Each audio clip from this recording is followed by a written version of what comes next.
16 handicap, looking for general tips and advice on the swing.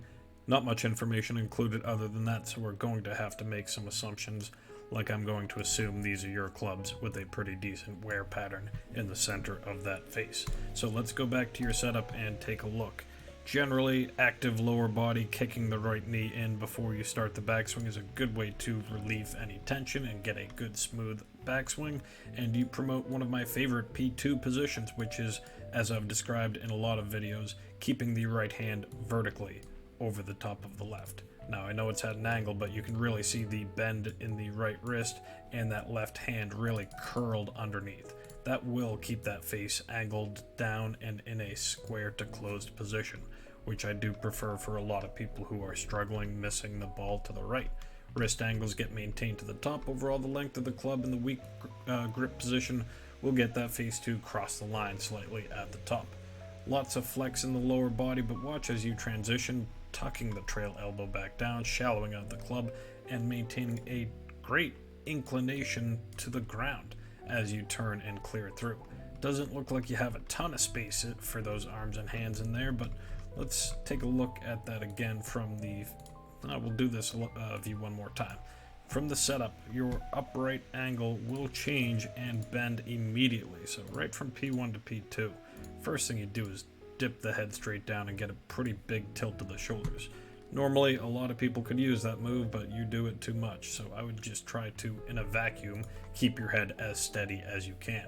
Try to rotate your body a bit more as opposed to tilting as far. You might get deeper with those hands, and it may reduce how much you have to shallow out that club as you're transitioning from the top. Because there's a lot of good moves, but a lot of moving parts in your swing. So I think you can tighten things up, especially that transition at the top, and just by trying not to dip down as far in your backswing. But the great move that makes it all work, and maybe temporary, is just that you maintain those inclinations again. So it's a pretty good looking move. Tighten it up from that angle. We'll get a good look of it from the face on as well, although the camera is slightly a bit tall. But looking at your backswing, before the club's even drawn back, there's that trigger move, kicking the right knee in, swaying off a few inches, and the amount of displacement from the lower body and tilt down of the head is very evident there. Now, the common thing that a lot of amateurs will do is early extend and jump out of this thing, flipping the hands through.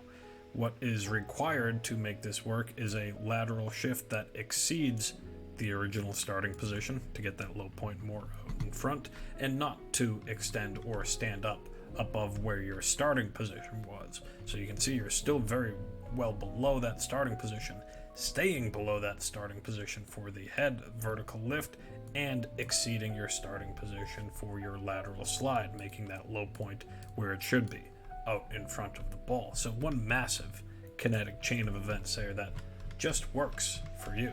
So again, I think if you just limit how much you move, as we saw from both views, down and away from target, you get your body to be a little taller and a little bit more left. You just don't have to be as aggressive with your shifts or your recoveries. There's other things like your wrist angles and amount of release, but save that for another time. Tighten up your turns. Good luck.